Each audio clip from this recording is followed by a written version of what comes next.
Hello, dear friends. Today is a great story called The Necklace by Guy de Maupassant I want to tell you.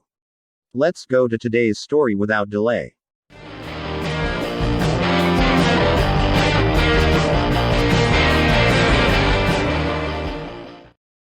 She was one of those pretty and charming girls born, as if by an error of fate, into a family of clerks.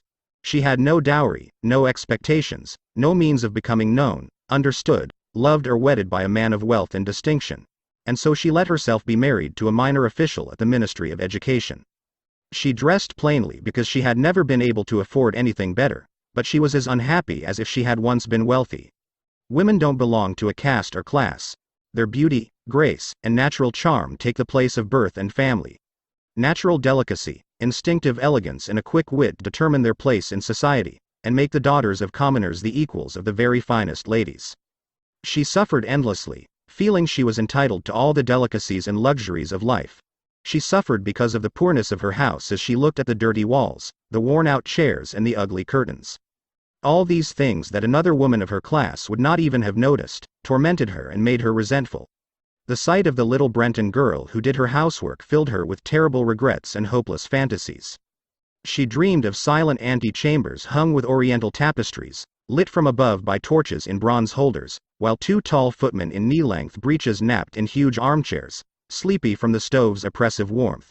She dreamed of vast living rooms furnished in rare old silks, elegant furniture loaded with priceless ornaments, and inviting smaller rooms, perfumed, made for afternoon chats with close friends, famous, sought-after men, who all women envy and desire.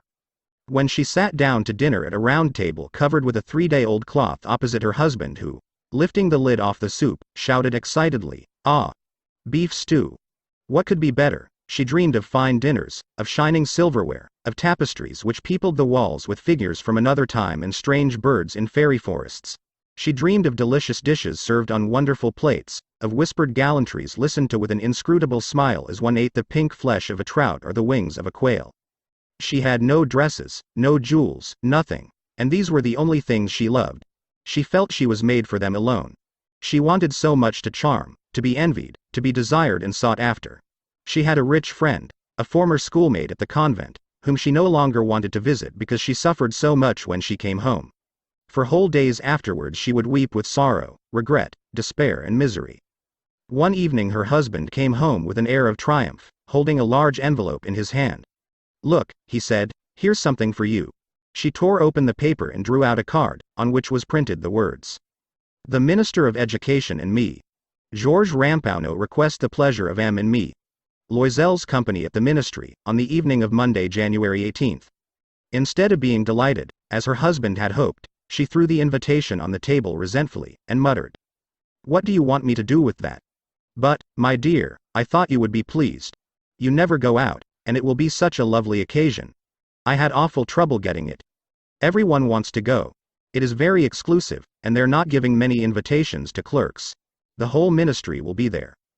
She stared at him angrily, and said, impatiently, "And what do you expect me to wear if I go?" He hadn't thought of that.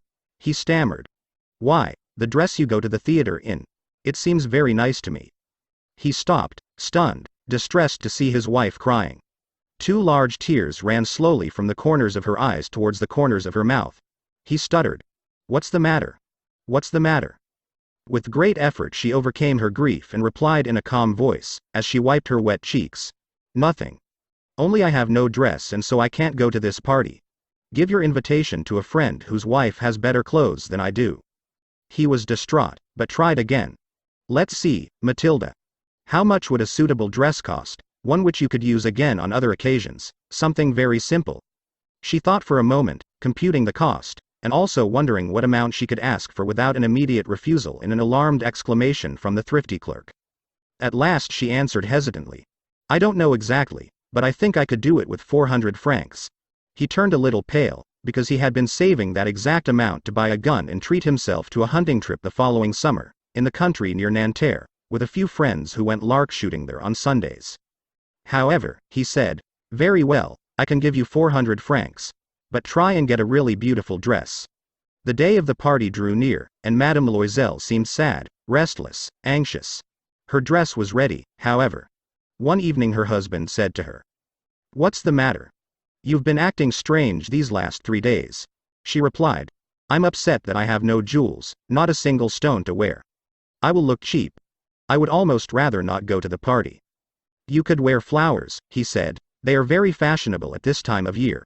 For 10 francs you could get 2 or 3 magnificent roses. She was not convinced.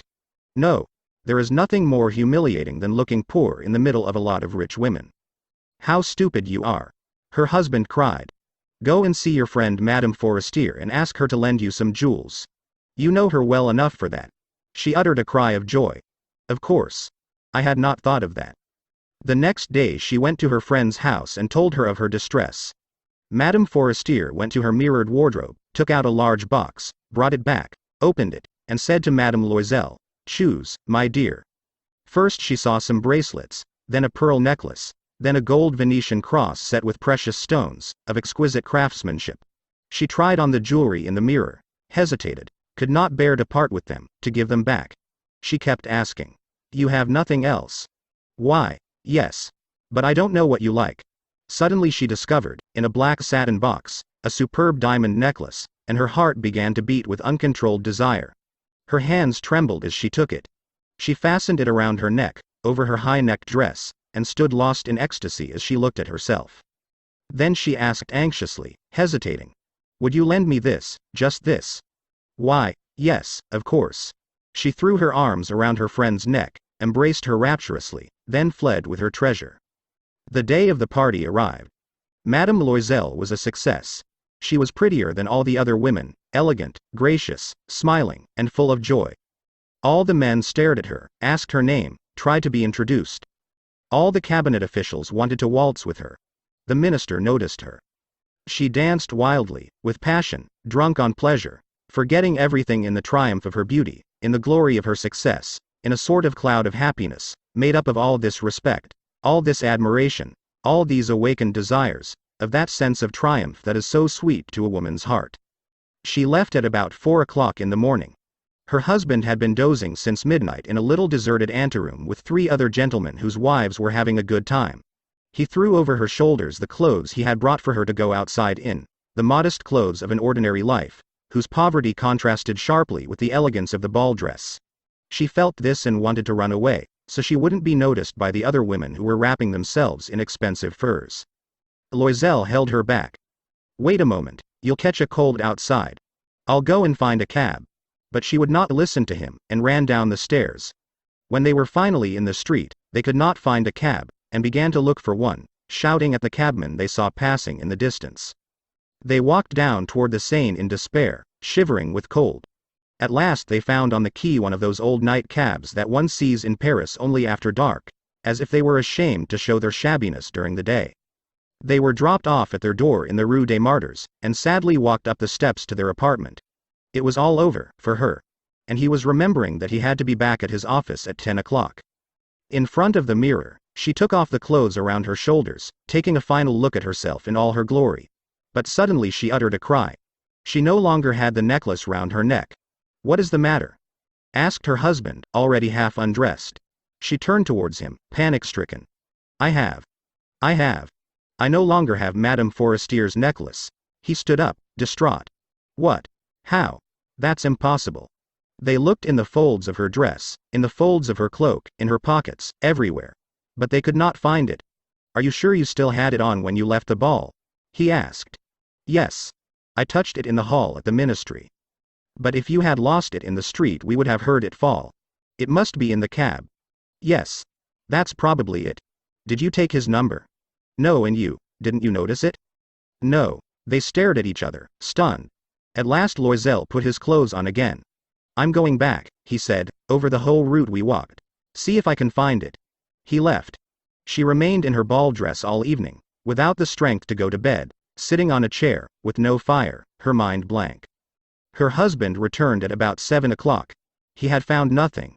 He went to the police, to the newspapers to offer a reward, to the cab companies, everywhere the tiniest glimmer of hope led him. She waited all day, in the same state of blank despair from before this frightful disaster. Loisel returned in the evening, a hollow, pale figure. He had found nothing. You must write to your friend, he said, Tell her you have broken the clasp of her necklace and that you are having it mended. It will give us time to look some more." She wrote as he dictated. At the end of 1 week they had lost all hope, and Loisel, who had aged 5 years, declared, "We must consider how to replace the jewel." The next day they took the box which had held it, and went to the jeweler whose name they found inside. He consulted his books. "It was not I, madam, who sold the necklace. I must simply have supplied the case." And so they went from jeweler to jeweler, looking for a necklace like the other one, consulting their memories, both sick with grief and anguish. In a shop at the Palais Royal, they found a string of diamonds which seemed to be exactly what they were looking for. It was worth 40,000 francs. They could have it for 36,000.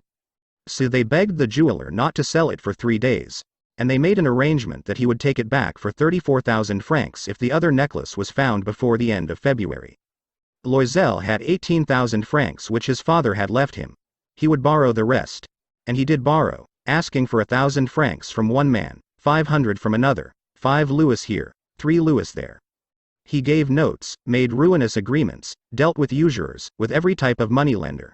He compromised the rest of his life, risked signing notes without knowing if he could ever honor them, and, terrified by the anguish still to come, by the black misery about to fall on him, by the prospect of every physical privation and every moral torture he was about to suffer, he went to get the new necklace, and laid down on the jeweler's counter 36,000 francs. When Madame Loisel took the necklace back, Madame Forestier said coldly, "You should have returned it sooner, I might have needed it." To the relief of her friend, she did not open the case. If she had detected the substitution, what would she have thought? What would she have said? Would she have taken her friend for a thief? From then on, Madame Loisel knew the horrible life of the very poor. But she played her part heroically. The dreadful debt must be paid. She would pay it. They dismissed their maid. They changed their lodgings. They rented a garret under the roof. She came to know the drudgery of housework, the odious labors of the kitchen. She washed the dishes, staining her rosy nails on greasy pots and the bottoms of pans. She washed the dirty linen, the shirts and the dishcloths, which she hung to dry on a line. She carried the garbage down to the street every morning, and carried up the water, stopping at each landing to catch her breath. And, dressed like a commoner, she went to the fruiterers, the grocers, the butchers, her basket on her arm, bargaining, insulted, fighting over every miserable sou. Each month they had to pay some notes, renew others, get more time. Her husband worked every evening, doing accounts for a tradesman, and often, late into the night, he sat copying a manuscript at 5 sous a page. And this life lasted 10 years. At the end of 10 years they had paid off everything, at usurers' rates and with the accumulations of compound interest. Madame Loisel looked old now. She had become strong, hard and rough like all women of impoverished households. With hair half-combed, with skirts awry, and reddened hands, she talked loudly as she washed the floor with great swishes of water. But sometimes, when her husband was at the office, she sat down near the window and thought of that evening at the ball so long ago, when she had been so beautiful and so admired. What would have happened if she had not lost that necklace? Who knows, who knows? How strange life is, how fickle. How little is needed for one to be ruined or saved. One Sunday, as she was walking in the Champs-Élysées to refresh herself after the week's work, suddenly she saw a woman walking with a child. It was Madame Forestier, still young, still beautiful, still charming. Madame Loisel felt emotional. Should she speak to her? Yes, of course. And now that she had paid, she would tell her all. Why not? She went up to her. "Good morning, Jean." The other, astonished to be addressed so familiarly by this common woman, did not recognize her. She stammered. "But, madam, I don't know. You must have made a mistake." "No, I am Mathilde Loisel." Her friend uttered a cry. "Oh, my poor Mathilde, how you've changed." "Yes, I have had some hard times since I last saw you, and many miseries, and all because of you." "Me? How can that be? You remember that diamond necklace that you lent me to wear to the ministry party?" "Yes. Well? Well, I lost it." "What do you mean?" "You brought it back." "I brought you back another exactly like it. And it has taken us 10 years to pay for it. It wasn't easy for us, we had very little.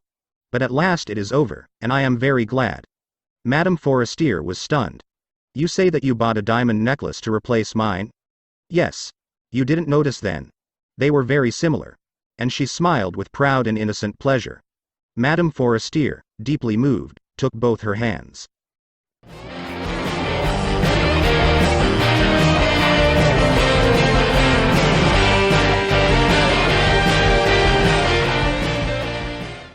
Thank you very much, dear friends, for being with me until the end of this story. Please subscribe and suggest me your favorite story and book. To say goodbye to another story.